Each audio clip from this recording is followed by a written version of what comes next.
Good evening everyone. सो बात कर लेते हैं मार्केट ने आज कैसे काम किया, हमने क्या डिस्कशंस किए थे। देखो, होपफुली आपका दिन काफ़ी काफ़ी अच्छा रहा होगा इस चीज़ को लेके कि हमने जो सपोर्ट्स डिसाइड किए थे एग्जैक्टली वहीं से मार्केट घूमी है, बार बार घूम रही है। तो ये काफ़ी अच्छा एक रहा। एंड रेजिस्टेंस भी आप देखो यहाँ पे 21,000 अपना एक प्राइमरी टारगेट था 970 निकलने के 960 निकलने के बाद। ठीक है, तो 960 निकलने के बाद आपको ये 40 पॉइंट्स आपका प्राइमरी टारगेट था। 21,020 एक्सपेक्टेड था फ्लो में। अब क्या होता है ना, जब मार्केट स्पीड में रहती है ना तब वो फ्लो में टच कर सकता था। अब मार्केट इतने धीरे धीरे ऊपर गई है ना तो इसमें टाइम लगा एंड ये 21,000 टच करके फिर यहाँ से गिरा। ठीक है, एंड मैंने टेलीग्राम पे अपडेट भी कर दिया था कि 21,000 टच हो गया, एक बार ध्यान रखिएगा, बीवेयर। ठीक है, आप देखो नीचे गया एक एम पैटर्न, इसको आप इस तरह से लो, ये एक एम पैटर्न बना और मैंने कल ही समझाया था। एंड उसके बाद फॉल, उसके बाद फिर ऊपर आया। अब मैंने पहले अपने वीडियोस में बहुत बार कहा है, जब भी ये जैसे पैटर्न बन रहा है, ठीक है, बताता हूँ। आपका ये पैटर्न बना, आपका टारगेट यहाँ पे हो गया, ठीक है, ये बुक हो गया। अब आप देखोगे कि इसने क्या किया मार्केट ने, कि ये पैटर्न जब बना, ठीक है, इसके यहाँ से ऊपर आया एंड रेजिस्टेंस कहाँ से खाया, एग्जैक्टली इसके नेकलाइन से। एंड उसके बाद जो फॉल आई वो बहुत बड़ी थी।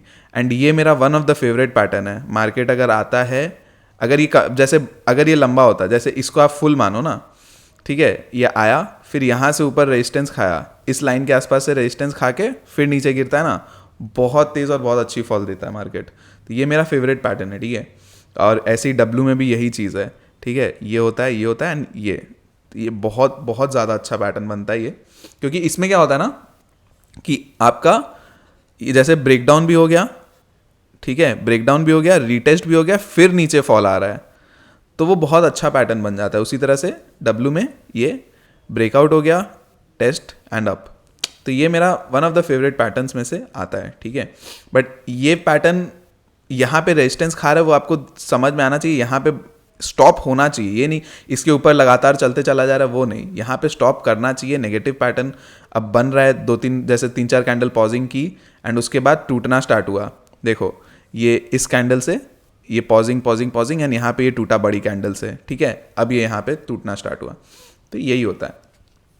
ठीक है, तो मज़ेदार था। एंड प्लस 850 आपको बोला ही था, 858, तो 850 के आसपास, 860 के आसपास से ही यहाँ पे मार्केट ने रिजेक्शन ले लिया। ठीक है, अब ज़रूरी ना कि हमेशा 850 टच करके ही आएगा, 850 के जितना क्लोज आया आपका ट्रेड वहाँ पे एग्जीक्यूट हो जाना चाहिए, यही होता है। एंड फिर वहाँ से लगातार अगेन 860 से 980, 120 पॉइंट। ठीक है, तो काफ़ी अच्छा ये रहा। और इस मूव के लिए ना सबसे बड़ा जिम्मेदार है बैंक निफ्टी। बैंक निफ्टी बहुत तेज़ चला था इस जगह पे, तो बैंक निफ्टी में भी ज़्यादा ज़्यादा ब्रेकआउट हो गया। ठीक है, तो बैंक निफ्टी में आप देखो हमने क्या जो डिस्कशंस किए हुए थे उसके हिसाब से पूरा वैसे ही चला है। ठीक है, रेंज तोड़ के पूरा चला है। अब नेक्स्ट वीक में क्या हो सकता है वो डिस्कस कर लेते हैं। चलो देखो, निफ्टी में तो देखो सिंपल सी चीज़ है, निफ्टी में ये रेंज चल रहा है, ये रेंज मुझे लगता है कि नेक्स्ट वीक भी कंटिन्यू हो सकता है। ये रेंज क्या है, ये रेंज आपका 21,000, अभी रेंज एक्सपैंड हो गया, सॉरी, ये रेंज एक्सपैंड हो गया 21,000 पे आ गया एंड ये इधर आ गया। ठीक है, और मैंने कुछ दिन मतलब कुछ लास्ट मंथ या एक दो महीने पहले रेंज एक्सपेंशन एक समझाया था, जब मार्केट बहुत रेंज में चल रही थी, तो मैंने एक रेंज एक्सपेंशन आपको एक कंसेप्ट समझाया था कि मार्केट क्या करती है। मार्केट जब रेंज में होती है तो अब जैसे मार्केट रेंज को तोड़ती है ना, एनी साइड तोड़े तो थोड़ा सा मूव करेगी फिर नीचे आ जाएगी, यहाँ पे थोड़ा सा मूव करेगी फिर वापस ऊपर आएगी। तो बेसिकली मार्केट उस रेंज को धीरे धीरे, जैसे ये रेंज ऐसे चल रही है, धीरे धीरे इसको एक्सपैंड करेगी दोनों तरफ। ठीक है, ये मार्केट का नेचर है, ये करेगी मार्केट। ठीक है, अब आप देखोगे ये रेंज चल रहा था और अब यहाँ पे ये रेंज, यहाँ पे ये थोड़ा सा एक्सपैंड किया, हो सकता है आने वाले वीक में यहाँ पे डाउन साइड में एक्सपैंड हो जाए, तो आपको 800 तक के टारगेट्स आसपास यहाँ पे मिल सकते हैं। कहाँ, 850 टूटने पे। ठीक है, आपको डाउन साइड का ट्रेड बता दिया 50 पॉइंट, इससे ज़्यादा एक्सपेक्ट मत करो। क्यों, रीज़न दो है। देखो गिरने को गिर सकता है वापस पूरा 700-720 तक आ सकता है, लेकिन रीज़न एक ये है कि पहली बात ये पूरी दुनिया इस ताक में है कि इसको टूटेगा, 850 को टूटेगा तो एकदम दबा के पुट लेंगे। ठीक है, हो सकता है मार्केट टूटे जाए, फिर पूरी बहुत तेज़ी से यहाँ से खींचे। पॉसिबिलिटी ये बहुत ज़्यादा है कि एक बार जाए 800 के आसपास आ जाए, बहुत तेज़ी से खींचे, ये एक पॉसिबिलिटी है। दूसरी पॉसिबिलिटी क्या है कि मार्केट खुली जाएगी इतने गैप डाउन कि इसके नीचे आपको एंट्री का मौका ही नहीं मिलेगा, आप यहीं पे बैठे रहोगे, ठीक है। और तीसरी पॉसिबिलिटी क्या आती है कि मार्केट इसके नीचे जाएगी 30-40 पॉइंट, 30-40 नहीं, 10-20 पॉइंट नीचे जाएगी, ब्रेकडाउन दिखाएगी और फिर ऊपर खींच लेगी। तो एनीथिंग कैन बी पॉसिबल। आप एक्सपेक्टेशन क्या लेके चलोगे? आप 850 के नीचे आप एक ट्रेड एग्जीक्यूट करोगे डाउन साइड के लिए। जैसे जैसे थोड़ा सा नीचे आएगा आप एसएल को कॉस्ट पे शिफ्ट करके रख दोगे, ठीक है। 800 आएगा आप बुक कर लोगे एंड बैठ जाओगे, और एसएल आपका कॉस्ट पे था, यहाँ पे आपका बुक हो गया, 50 पॉइंट आपको मिल गए। अब देखो 800 के आसपास क्या कर रही है, 790 का ये एक लेवल मार्क कर लो। 790 अगर तोड़ती है तो वापस और फर्दर मूव आ सकता है, नहीं है तो यहाँ से कुछ भी पैटर्न आपको अपसाइड का दिखता है और ऊपर 850 के ऊपर निकलने लगता है वापस, या ये 50 पॉइंट ऊपर के साइड में छोड़ देना, 850 के ऊपर निकलने लगता है, आप ट्रेड में बैठ जाओगे, ठीक है। देखो ये सब चीज़ें कोई आपको नहीं बताएगा, ये बहुत ही ऐसे करना पड़ता है, एक्सपीरियंस के साथ आपको समझ में आने लगता है कि मार्केट यहाँ पे कैसे कैसे बिहेव कर सकती है। मार्केट का हमेशा नेचर रहा है कि जब भी रेंज में रहती है तो इसको तो काफ़ी लंबा एक काफ़ी लंबा रन चला है, ठीक है। इसके बाद अभी रेंज भी लंबी चलेगी, तो आपको टॉप से सेल एंड सपोर्ट से बाइंग ये चलाना पड़ेगा। तो ये रेंज ऐसे जैसे यहाँ पे एक्सपैंड हुआ है वैसे ही यहाँ पे भी ऐसे एक्सपैंड हो सकता है, ठीक है। आप अगर देखोगे तो ये ट्रेंड लाइन इसी तरह से बन के आ रहा है, तो आपको टारगेट ही यहाँ पे टूटता है तो 800 के आसपास का बन के आता है, ठीक है। तो ये चीज़ है, तो ध्यान रखिएगा ये सब। और अप साइड में आपको बोल ही दिया है। अब क्या है, ये नीचे डाउन साइड में तो समझ में आ गया आपको, अगर चलने लग गया तो ऐसे। तो अप साइड में क्या 21,020 इसके ऊपर सस्टेन करने लग गया तो अप साइड में आपको फर्दर 21,050 एंड 100 तक का मूव मिल सकता है, ठीक है।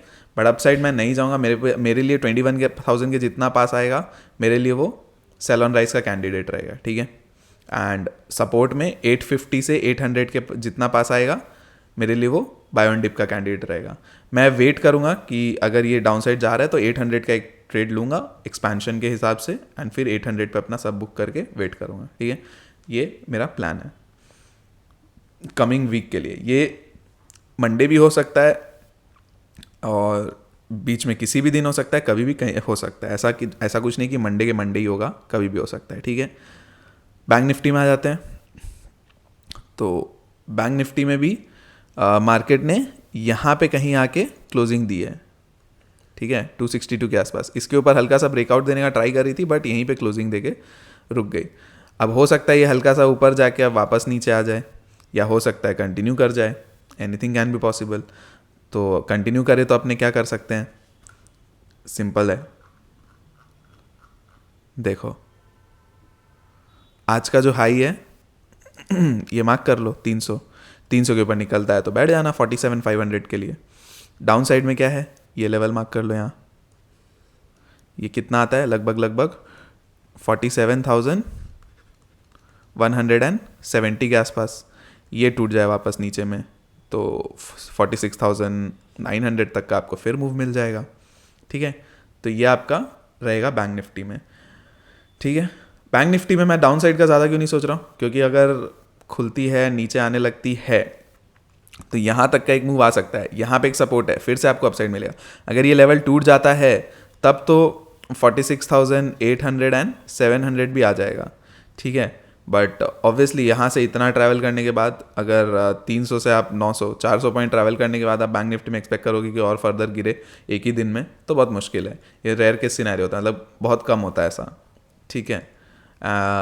नेक्स्ट आ जाते हैं फिन निफ्टी में। फिन निफ्टी में भी एग्जैक्टली वैसे ही ब्रेकआउट हुआ है। तो अगर आप 21,240 का लेवल मार्क कर लो, 21,240 के ऊपर निकलते हो तो 21,300 का आपका टारगेट हो सकता है। डाउन साइड में क्या है, 160 के नीचे आप फिर से अगर निकलते हो तो 21,080 एंड उसके बाद उसके भी नीचे जाते हो तो 21,000 के आसपास आप आ सकते हो, ठीक है। ये आपका फिन निफ्टी रहेगा। तो बाकी हम लोग जो भी है डिस्कशन मंडे को कर लेंगे। अभी देखते हैं मार्केट कैसे काम करेगी मंडे को। एंड प्लीज़ आप चैनल को पसंद आया तो सब्सक्राइब करना कंसिडर करो। आपको कंसेप्ट्स सीखने में मज़ा आता है, अगर जैसे मैंने निफ्टी में पूरा इतना कुछ सिखाया समझाया, तो वो सब चीज़ें ऐसा सीखना है और मज़ा कर, मतलब मज़ा आएगा, ये सब सीखोगे ना मज़ा आएगा आपको। स्टॉक मार्केट में अगर इंटरेस्ट है ना तो आपको मज़ा आएगा इसके अंदर। तो वैसी ऐसी चीज़ें अपने करते रहते हैं। तो सब्सक्राइब कर लो, लाइक कर दो वीडियो को, इससे मोटिवेशन मिलती है यार कि और रीच भी बढ़ती है, धीरे धीरे लोगों के पास पहुंचता है, ठीक है। और अच्छा लगे तो कमेंट भी कर दो कि हाँ मतलब मज़ा आया ये कंसेप्ट समझ के, या कुछ भी है, कुछ भी कमेंट कर दो, लाइक जो भी, तो उससे भी थोड़ा एंगेजमेंट बढ़ती है। चैनल को ग्रो करने का हमारा भी मन है, ठीक है। एंड शेयर करके चल सकते हो, ठीक है। और बाकी आप टेलीग्राम चैनल ज्वाइन कर लो, करना है तो, ठीक है। अगर आपको ड्यूरिंग द मार्केट अपडेट्स चाहिए तो आप ये ज्वाइन करके चल सकते हो, ठीक है। नहीं चाहिए, आप खुद करना चाहते हो तो कोई दिक्कत नहीं है। चलिए आज के लिए इतना ही है, बाकी हम लोग मंडे को डिस्कस करेंगे। Bye bye, thank you so much and happy weekend.